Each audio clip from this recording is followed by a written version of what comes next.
Ajane, were you speaking on an earlier panel this morning? In an allies breakout group. Awesome. And we ended up teaming up, so that was fun. Nice. Yeah. Always fun to talk about coalitions.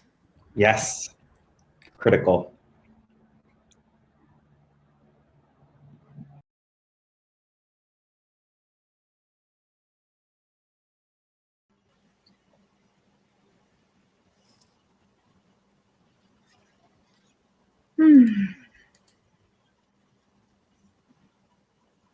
Okay, we made it. There she is.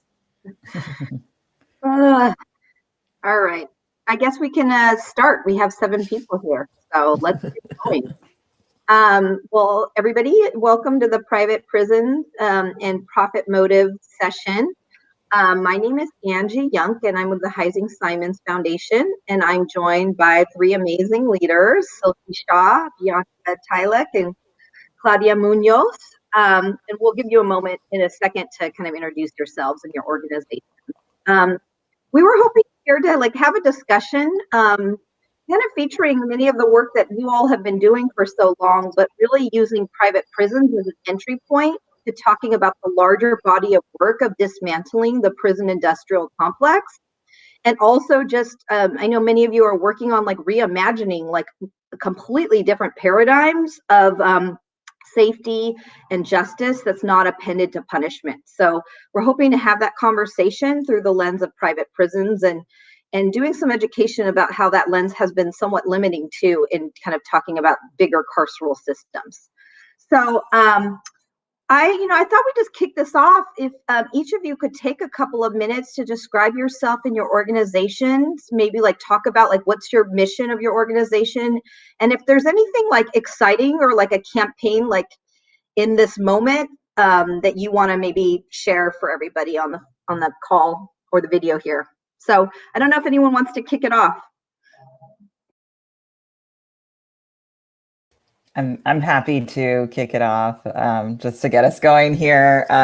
Really wonderful to be with everybody. My name is Silky, Shah. I'm the executive director of Detention Watch Network, and we're a national coalition that is fighting to basically abolish the immigration detention system. We don't believe people should be detained for their immigration status. And, in that context, we navigate this sort of question around private prisons a lot.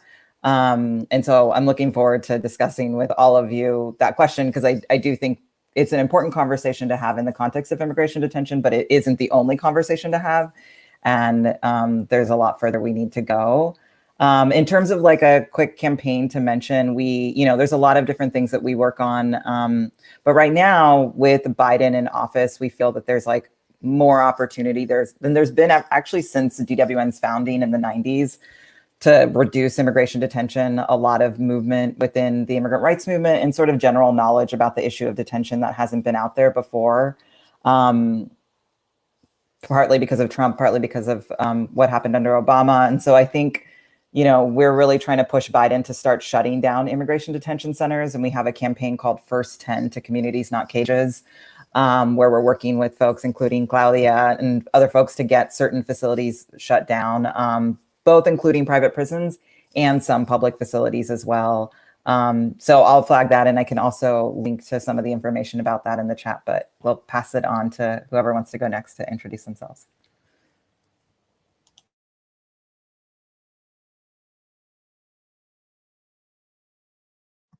Go next. I think I have muted myself by accident. Hi, Claudia Munoz. I am from Monterrey, Mexico, which is where I currently am, but I work at Grassroots Leadership in Austin, Texas.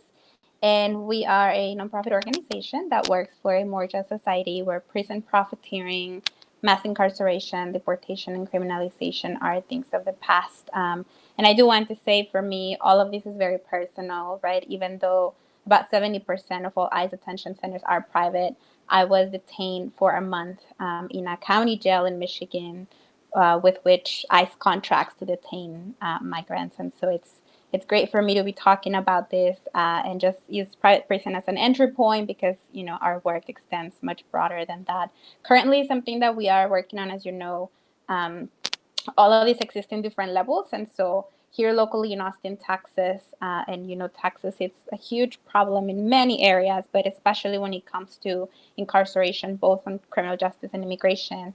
We are working in Austin trying to stop a new women's jail, and I'll talk about that later too, and the adaptation of incarceration and what that looks like. But there is a new jail that is being proposed here in Austin, and so we are trying to stop that. Hello, folks. Very nice to be here. My name is Bianca Tylek. I use she, her pronouns, and I'm the executive director at WorthRises. We are a national nonprofit organization working to dismantle the prison industry and end the exploitation of people who are incarcerated, detained, and their loved ones. So really any way in which the criminal legal system or immigration detention is used as a way to extract wealth and resources from either public coffers or from our communities, through our bodies, through our detention, through our surveillance. Those are things that we are really focused on, and we focus both on the private corporations that engage in that type of behavior, as well as government institutions that also seek to build wealth or extract resources through there. And so if I was to name sort of a campaign or two that we've been really focused on, I'll say been doing a lot around prison phone justice for the last few years. So all of the different ways that private corporations have been exploiting incarcerated people, detained people, and their loved ones through the exorbitant cost of phone calls is something we've been working on extensively, been able to pass the first piece of legislation in the country to make phone calls free in a city jail system in New York City in 2018, and since been able to do that in San Francisco and San Diego. And right now we are hours, maybe days away from passing our legislation in Connecticut to make Connecticut the very first state to go fully free. So excited about that. Thank you. And if you have a chance, you should Google Bianca. She was on Samantha Bee, I think, this past week. Pretty awesome to talk about that campaign. Well, I'm going to move into, I have like a question for each of you, which is like an opportunity to talk a little bit about the issue, but also like how your work feeds into this. And I want to start with you, Bianca, just because WorthRises has this amazing free online public education course called the Prison Industry Curriculum. And I think it's just helping many of us just understand whether your perspective that the prison industry is a vast matrix of corporations and public-private partnerships that undergird human caging and control for profit. That's how they describe the curriculum. Bianca, could you give us like a snapshot of like, what are you actually like teaching people through this? Like, what are the myths that you're trying to bust? And like, why is it important to have a focus that's just beyond private prison and understanding like what's driving these carceral systems and beyond?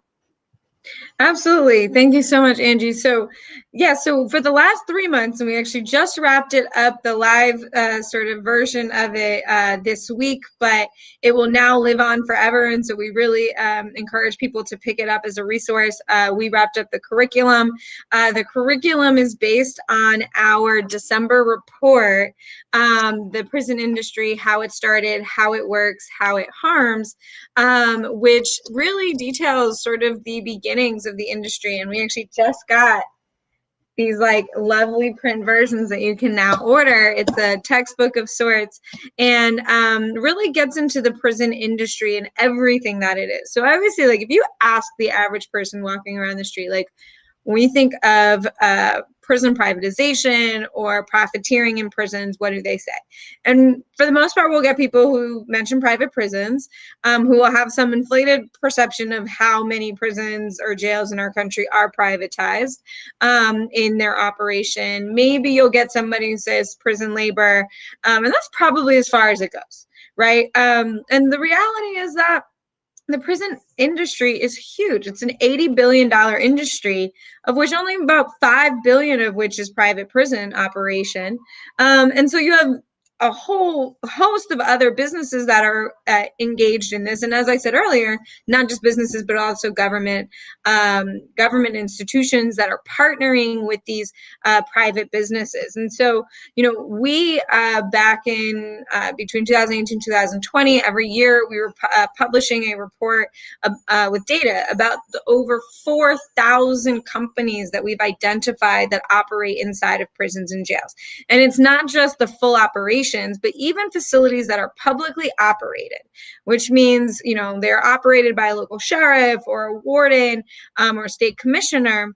Many of the things within that jail are now privatized. So think about telecom service, healthcare service, laundry services, food services. Safety. So a facility can be publicly operated and yet have tentacles in all the different pieces of the prison industry. And so the prison industry, we divide into 12 sectors that range from healthcare and telecom to architecture and construction to, data and information systems, all of which have their roots in our carceral state, either through mass incarceration or through surveillance that is now emerging and really expanding in our communities. And so what we really want folks to know when you're thinking about the prison industry is to understand that private prisons are like the tip of the iceberg. And in fact, only 8% of all correctional beds are privatized. As Silky was mentioning, it's a bit more by magnitudes more in the immigration system. We're talking about 80%, but nevertheless, it's still only a piece of the pie. I mean, as Claudia just mentioned, she was held in a county jail by ICE, right? And so the question is, though, who are the other businesses and how is the government partnering with them? Where's the government taking kickbacks? And I don't mean like some bribery things, which also happens. I mean, like legally taking kickbacks, right? Like actually creating profit sharing agreements with prison telecom companies to take a portion of the proceeds off of calls, right? Like an extensive array of mechanisms and ways that the prison industry is operating. So that's really, I think what needs to be understood is that the industry is massive and that private prisons are only a piece of the pie, and solving for private prisons, while necessary, is not sufficient. Thanks, Bianca. That's really helpful. And if you want to drop in the chat that Monopoly game, which is really cool, and the curriculum, that'd be awesome. Yeah. Well, I'm going to turn to you, Silky, and kind of give you an entree to talking about First 10 to communities, not cages. I mean, obviously, over the last decade, we've seen a number of community divestment approaches, other programs, campus divestment. I mean, it's been kind of a big thing, and in some ways, there's been tremendous wins, and it's raised a lot of awareness for people about the problems with mass incarceration. But as Bianca said, at least in the criminal legal space, it's 8%. But immigration, it is greater, right? She said 80%. So maybe you could explain to the audience too, despite the fact that, immigration detention has been largely driven by private, that you have seen this lens maybe as limiting. How has it been helpful and harmful actually in moving your campaigns and building out a broader vision for, ending immigrant detention? Thanks for that. And yes, I'm just so in awe of the work that WorthRises has done about the industry and those resources are such an incredible tool. Because I think that's the thing. It's interesting when you look at the immigration detention context, there's sort of three types of facilities that you have. You have service processing centers that are operated or that are owned by ICE, but actually largely operated by prison industry partners, like folks they outsource basically everything, like food, guards, transportation, everything at those facilities. And there's only 5 of them that are actually owned by ICE. Then you have a whole set of facilities that have direct contracts with ICE that are called contract detention facilities. And those are operated by private prison companies. And then you have intergovernmental service agreements that are both, direct contracts with ICE and a local county or with U.S. Marshals. And ICE uses those beds, but a lot of times you'll have the local county then in turn contract, sort of be a middleman between divert their sentences. And so we ICE and a private prison company. So that's how it ends up being about 80% of the beds that are used ending up being operated by private prison companies. And I think part of the sort of question for us on privatization is that actually this is where, you know, when the private prison industry was actually about to go under in the early 2000s, they were bailed out by Wells Fargo and Lehman Brothers. And it was like post 9/11. And so they saw a real opportunity with immigration detention. In fact, there's so many quotes from the industry saying, you know, more Middle Eastern people would be targeted. This is going to be good for business. You know, and so they started building all these like speculative facilities.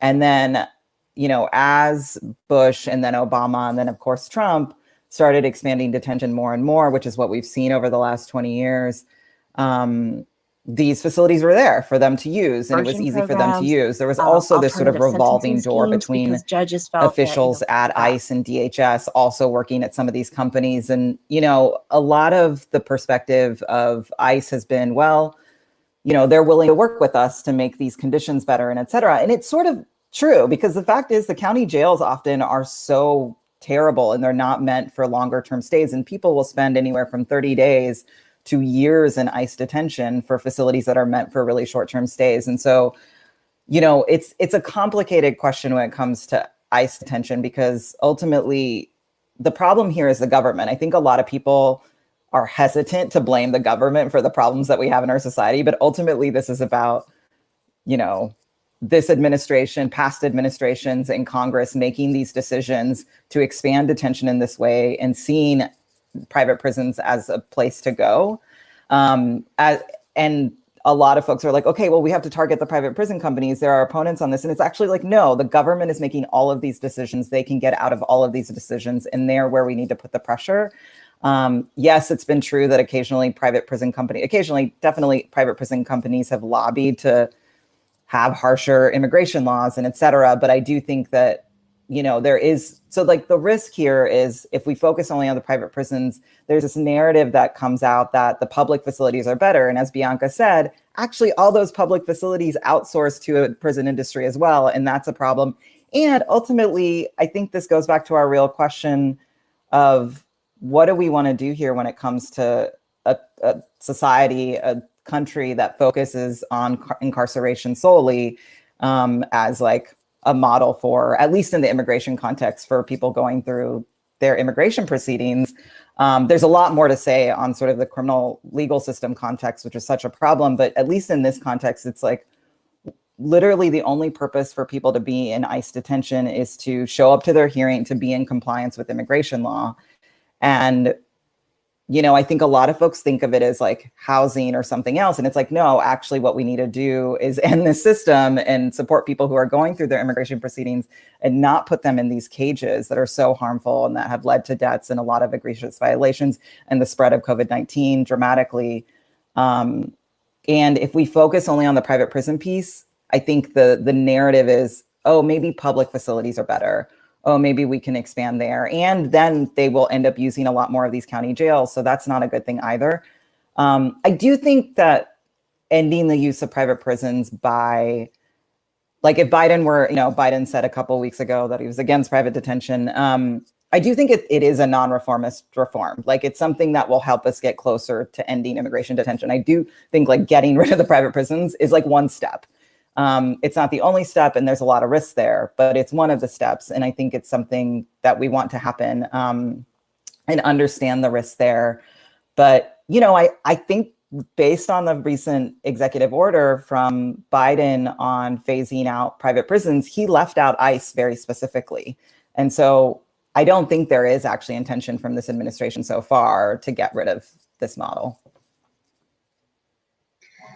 Well, I was going to bring that up, Silky, because I mean, in 2016, I know you were part of that, was like there was another memo from Department of Justice saying, look, we're going to end, you know, private detention, but then it obviously didn't include immigration, and it was still only like 13 facilities. And then we kind of, it's like a redux this year. Although, I mean, I feel like there was good news. There was a lot of people pointing out that it was not, you know, as expansive as people might think the news is. I felt like I saw a lot around raising the issue of exclusion of immigration. So, I mean, bringing you, Claudia, into the conversation, being in Texas, you clearly know that the system, you know, cares to discriminate against everybody and everything and using all the tools it can. And yet sometimes we still have this conversation separately of immigration versus criminal justice. And like in Texas, it's like the heart of everything mixed up. So, I mean, maybe you could help us explain the connections that need to be made to effectively combat mass criminalization, like including the role of private prisons in both of these systems. But like, what is your suggestion, given like that you've worked in so many different lenses of this? Like, how do we get out of these silos when they're so interwoven, and yet like government, I think, continually kind of helps separate and make it seem as if we're reforming, I guess, Silky. Maybe it's a challenge to what you said of like, are these non-reformist reforms, or how are they actually kind of using that against us in some points too? Yeah, thank you. Thank you, Angie. Yeah, I think, I think the sort of the history of grassroots leadership in and of itself, it's a really good way to explain it, right? Grassroots started initially as an organization, as an entity that was fighting against the privatization of many different industries, including prisons. And I think as our work started to evolve, right, it was really inevitable to separate both as we started to fight against local facilities that were privatized. And also we started to see just the growth in immigration facilities, right, which is, again, I think about 70% of detention centers are private, right? And so I think, I think once you start actually working with people who are directly impacted, it is really hard to separate those things. I think for me, when I started doing this work, obviously as an undocumented immigrant, sort of my whole focus, right, everything I was doing was around immigration. And when I ended up being detained in a county jail in Michigan for immigration charges, I really realized that the whole problem was the jail itself, right? Because I was in there with many victims of sexual assault primarily. And I knew that was an issue that was rampant in the jail, in the facility that I was in, right? And I think when I talked to the organizers that I was working with at the time, I think there was this sort of idea that public facilities were much better than private facilities, right? I think that's an argument that's usually made around private facilities, that the argument to eliminate them is that they cut corners, and they, to save money, they do just so many things that are like, the food is worse. And when I was detained, that was not the reality. It was a horrible facility that was just as bad as anything I had seen or heard in private facilities. So I do want to talk about a campaign that we've had here in Texas to shut down the Hutto Detention Center for many years. And Hutto is a very interesting example, right? Because Hutto, which is based in Taylor, Texas, about 40 minutes from Austin, actually was a state jail. That was the original use of that facility. It then went to be a family detention center. It was the first family detention center in the country. And then it turned into an asylum, a facility for all women asylum seekers. And so we started working with women detained there. And when we actually started organizing with the community in Taylor around the shutdown of this facility, we found out that a lot of people, when they were asked what they will do with that land, they said, well, we want a trauma center, or we want a community clinic, we want a park, they wanted something else other than the facility. When we talked to government officials, sort of the answer that we got was that if Hutto ever shut down as a detention center, it would just go back to be a local jail or something of the sort. And so I think that, there is a huge disconnect when we're working with impacted communities, both the people who have been in the prisons themselves or in the detention centers themselves, and the communities, because the communities are also impacted when these facilities enter their communities, and what elected officials wanted to put in their place. And so I think that for us, at Grassroots as an impacted people, it's really hard now because we're very intentionally working at the intersection of criminal justice and immigration to separate those issues, because we have seen the adaptation of prisons, right, which we kind of describe as anything that restricts movement for a person. And so we have seen how that has morphed into more surveillance or more tech, even as people are being released. And so I do think Texas is sort of the place where a lot of that is experimented with, and then it just sort of expands into other places. And the last thing I'll say about this is around illegal entry and reentry charges, right? Which I'm not sure that a lot of folks are aware that 60% of all federal criminal prosecutions are for illegal entry and reentry, which is, when somebody enters the country without documentations and is then arrested and charged, and then illegal reentry is when somebody is deported, and obviously people will come back to be with their families, to be with their children, and then they're given felony charges usually as well. So 60% of all federal criminal prosecutions are for illegal entry and reentry, and 10% of the federal prison population are for the same charges as well. So as we're talking about both the criminal justice and the immigration system, if we don't intentionally put them together, the impact of eliminating private prisons or any other reform that happens will be incomplete because of that.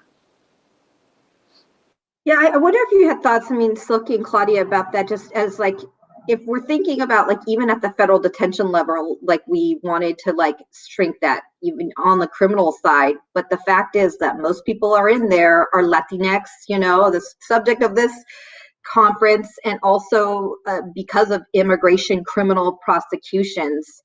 But there's been like no like appetite, right? It's like we silo these conversations. We kind of invisibilize like immigrant criminalization at that level, at the national level. So it's only becomes a conversation of like, okay, who's like just prosecute for drug crimes or whatever, like those smart justice types reforms, or we talk about immigration in the context, Silky, I think you talk about immigrant detention, asylum seekers coming over the border. Yeah, I'm just wondering, like, what have been the challenges there? Do you see any opportunities there? This is one of those areas that's like hard to navigate and for people to understand, but also that it's been just like politically challenging as well. I think it's definitely politically challenging. I think, it's hard because it feels like we actually, on so many, like on immigration, it doesn't feel like a lot or enough has changed yet. Like we'll have, an end to MPP, but then we still have like migrant protection protocols, but then we still have Title 42 in place that's preventing people from entering the country and seeking asylum. We still have this, day one, Biden was like, okay, we're going to have a deportation moratorium, and then implement some interior enforcement guidelines. Subsequently, those guidelines have become worse, and we're going to continue to really focus on a border security, national security, public safety threat framing. And so there is this sort of conversation happening broadly after, especially the uprisings last summer, where this administration is saying, hey, we really care about racial equity and we want to do something to shift what's happening. And there's a lot of problems with some of their efforts there. But I do think that none of that applies to immigration for them. So they're like, okay, we're gonna, have this conversation, but we're totally fine still using this really harmful and racist criminal legal system to target immigrants for, incarceration, whether it's under DOJ or detention, which is essentially incarceration under ICE. And so I think there is a huge challenge here where even earlier this year, right, we saw the introduction of the U.S. Citizenship Act from Biden that was to, move more towards much more legalization for many more people. And initially what Biden was going to put out was going to be this like very, in a lot of ways, like quote unquote clean. So it didn't have bars on people with criminal convictions from accessing, this form of relief.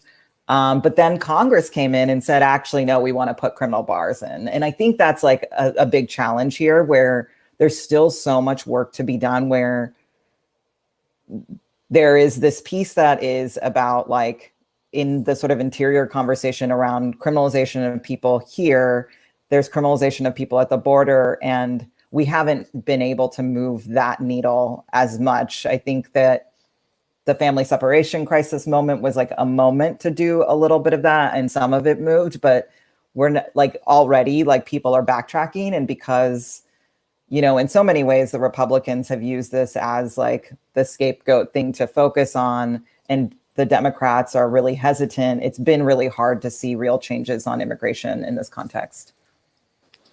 Yeah, I will add that I think, as long as we continue to try to address the consequences of the prisons and not the root causes of it, right, we're going to continue seeing this, right? I think that at the core of all of this, it's sort of the mentality of like harsh and punitive systems that we have. And so because we don't address the actual drivers, right, of mass incarceration, such as endemic racism, poverty, elimination of social safety nets, we're going to continue seeing this. I think it was Bianca Yamada Taylor, right, who says that the private prisons are the parasites and other drivers of mass incarceration. So I think when we talk about, for instance, right, the illegal entry and reentry laws, right, those originated back in the 1930s by and even before there were talks about that, and it was actually a tool for movement, right? They were used against they were supposed to be used against Mexican migrants to control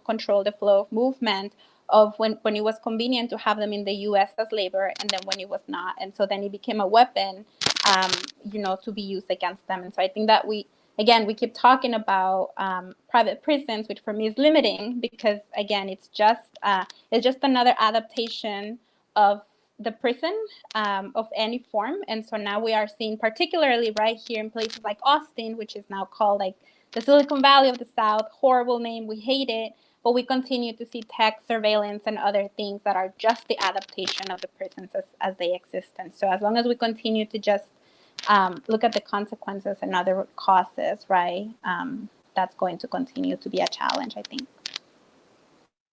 Well, I want to bring you back in, Bianca, too. I mean, I think for a lot of people, right, like we obviously are in this last year just talking about like really the systemic kind of issues that are at root for some of these things. But for a lot of people, I feel like they could be overwhelming.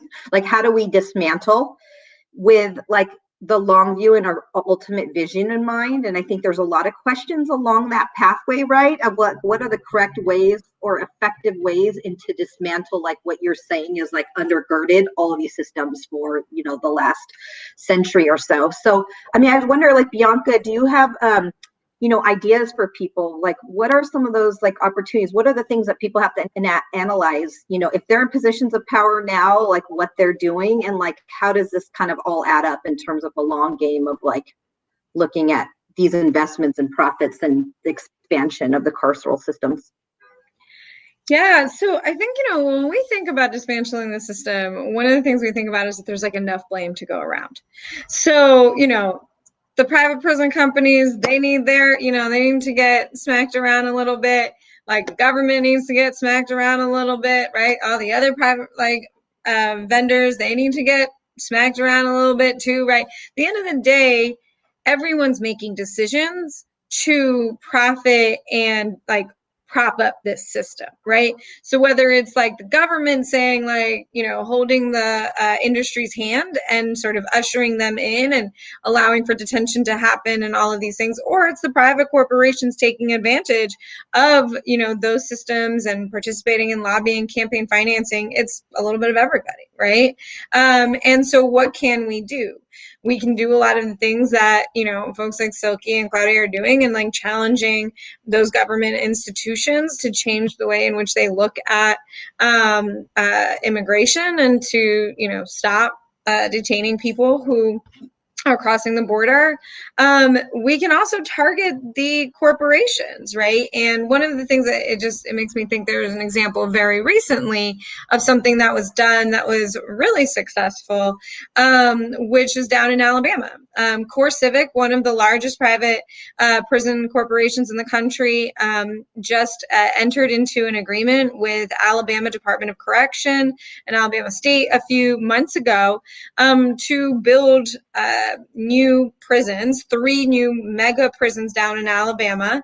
And, the reality is that like a few years ago, these deals were in large part financed by major banks. Thanks to the work of coalitions like Families Belong Together, 84, 87 or so % of that funding of those of that financing was provided by these banks, and the FBT coalition managed to get those banks to actually pull out and say they would not finance these facilities any longer. And so what that did was in the last when this Alabama deal cropped up, and it was 100% a massive deal that was going to need financing out of the market, it really restricted what access this company had.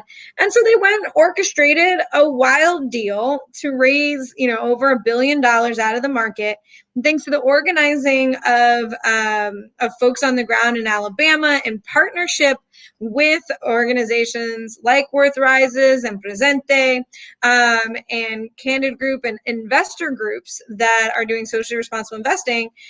We managed to force out the 3 big banks that were participating in this fundraise, namely Barclays, which was one of the original 9, and being able to call them out for essentially undermining a commitment that they made to the public to not get engaged in these deals.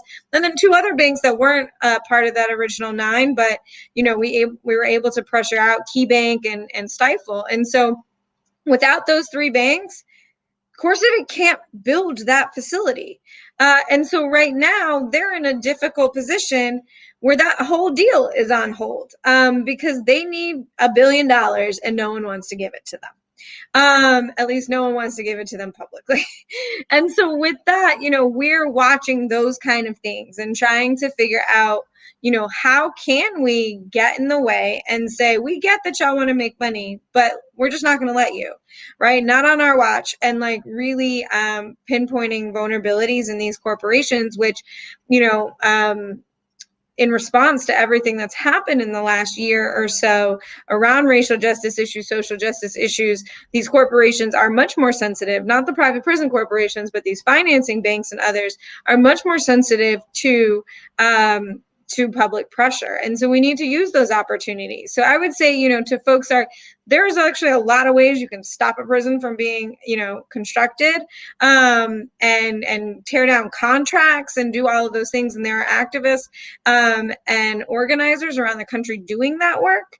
As investors, you can get out of this industry. And so there's, even just right before this, this panel, I was reading an article about Pennsylvania state teachers' pension and, how they were being sort of exposed for investing in prison telecom, right? And that there was a pensioner who wrote an op-ed and said, I don't want my money in this. And I don't want, she was the president of a local union. And she said, I don't want any of our members in this, right? And so there's so many ways, depending on your role, that you can step in and say, I want to help dismantle the system. Thanks, Bianca. Congratulations. It's amazing. Gives you hope, you can start at the local level. Silky, is there anything you want to talk to people about, kind of your long-term vision of dismantling and what you're kind of learning and, takeaways for folks? Yeah, I think the thing to know is that whoever's president actually has so much power of what happens with the detention system. And so Biden has a lot of ability to reduce the system. One of the things that we're seeing right now is that across the country, especially in the Northeast, actually, a lot of counties, because of COVID and because Trump essentially closed the border even before COVID, and because they continued to deport people and spread the virus during the pandemic, the detention numbers have actually been a lot lower than they've been. So they were, at the height of it in the summer of 2019, it was 55,000 people detained at any given time. Now it's going up again. It was it got down to 13, 14,000. Now it's up at 19,000. And so there's all these questions right now. And I think what both the uprisings and COVID kind of brought to bear here is why are we detaining people in the first place? What can we do to move away from the system? I do think that, Biden's statement so far, who we're seeing at DHS, there is some room to reduce this system, and we need to do everything we can. We have an opportunity in the next 3 or 4 years to do this. And I think that happens in a lot of ways. And I think, as both Claudia and Bianca have said, there's a lot of different strategies here. And I think, going after the private prison companies or the industry in particular ways really whittles away. But GEO has so much money and they're ready to fight on this. And one of the things that GEO and ICE did prior to Biden coming into office was circumvent state law and other policies and even local efforts at Hutto to end a contract and move forward with longer Immersion 10, programs, 15-year contracts so alternative folks couldn't do anything else. But I still think, like, actually it's the federal government. They can do whatever they want. They can get out of these contracts. Maybe there'll be a penalty. Like, let's push them to do that. And so I think that happens in a lot of ways. I think there's pressure. You know, First 10 is our sort of attempt to put pressure on the administration to take action, especially in places where, because of that circumventing or because of like the situation on the ground, it's a little harder to get the local efforts to like push for closure. I think locally there's a lot of efforts, especially in like places like New Jersey and Washington State, where I live, to, you know, have state law or local policies to end the use of immigration detention. And California has really been a leader on that front. So I think both having strategies at the local level to push to end detention and at the state level will like build that groundswell to like then push Biden to some action to reduce the system. I think another challenge is also the funding that goes into it in Congress's investment here. And so also pushing members of Congress on appropriations to reduce the amount of money. And we have a campaign called Defund Hate that's really trying to cut the amount of money going to ICE and CBP for detention and for agents and the border wall. So I think all these strategies, like, we have to kind of hit them everywhere we can. And I think there's a role for everybody here. But I think, you know, if you're a government official or if you're working, like, putting that pressure on Biden is a really good thing to do right now. Thanks. I'll turn to you, Claudia, for anything that you feel like is an opportunity. And feel free, anybody, to, in the last few minutes, to put in a couple questions. We do have time for like one or two. Yeah, thank you. So I will say Grassroots is a national organization, but in the most recent years, we have taken just ownership of the work that is happening in Texas, again, just because of the huge issue that Texas presents to the whole country. And so some of the you know, strategies that we've been employing, I think one of them that has proven to be pretty effective at the local and state level, and some federal cases as well, has been participatory defense, right? We obviously do the lobbying, we do all of the policy work, but we have decided to just, you know, make elected officials reckon and interact with the systems that the government created and which they uphold every single day. And so we will ask for case interventions with, you know, the Board of Paroles and Pardons, or with ICE if somebody is detained, with the Bureau of Prisons, et cetera, depending on the charges. And so as people, you know, at Grassroots, about 95% of our staff is directly impacted by the immigration or criminal justice systems. And so as experts on those issues, we help families navigate those systems, but also ask, you know, elected officials to interact with the system to try to get people out, but also just to, you know, so that they have to interact with the systems. What we heard a lot from especially Latinx elected officials when we started doing that work here with Latino Justice and other organizations was that in terms of criminal justice, they defer to the Black colleagues. That's literally what they told us. Like, we defer to our Black colleagues on all of these issues. And we were like, that's fine, but you also have to reckon with the systems yourself. And so we've been trying to push them on that as well. And something that's happening here that I want to bring attention to, again, just because a lot of our work is local here in Texas, it's HB 1921, which is currently at the Texas State Legislature, and which would, under the guise of prison modernization, enable private vendors to build new prisons, own them, and then negotiate long-term leases with TDCJ to house individuals sent to prison. And so, again, you know, there's a lot of work to be done, particularly in the South, obviously all over the country, but I think we are just trying to focus and narrow in on what parties have to move. Again, I think for us, it's a lot of Latinx folks and a lot of Democrats here in Texas that usually don't get involved in criminal justice issues or issues of that sort that impact prisons and policing. And so I think that's sort of what our focus is right now. And then, as Silky mentioned, you know, the work at HUDO, which is under a 10-year contract as well, that nobody is able to tell us whether it's legal or not. But I think that there is a lot of discretion that the administration can use to direct ICE to end these contracts. Well, we're almost in. I'm just going to do one question. I think this is for you, Bianca. Juan writes, telephone justice efforts reveal to many for the first time how the government gets a slice of the money families pay to stay connected. There's a great little clip in the Samantha Bee article, again, to refer to that shows how much more families pay than the prisons even pay for the phone. And that's a major talking point in your campaign. So what other examples of profit making from caging gives government this kickback that you recommend that we should target to?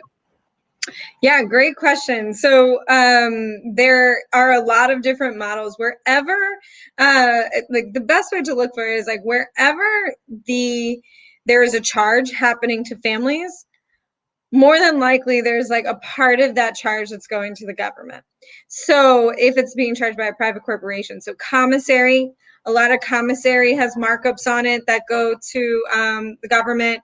Money transfers, sometimes the fees associated with money transfers are split with government agencies, certainly telephone calls, as was mentioned.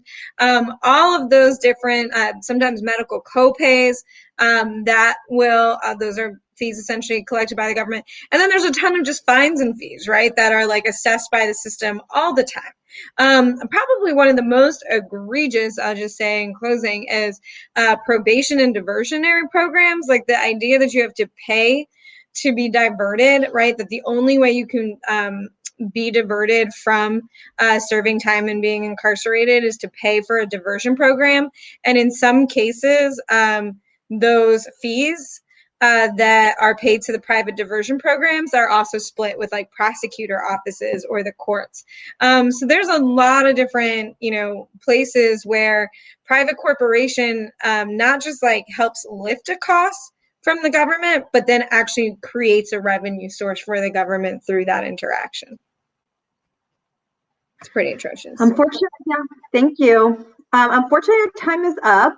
Thank you, Bianca. Thank you, Silky. Thank you, Claudia, not only for being on this, but just for all the work that you do. I know you guys are just like fighting an uphill battle. It's like women in this field. So thank you for all of that. And for the audience, please check out all of their organizations, Grassroots Leadership, Detention Watch Network, and WorthRises. There's amazing resources, and there's definitely like calls to action on their websites and social media. So thank you, everybody.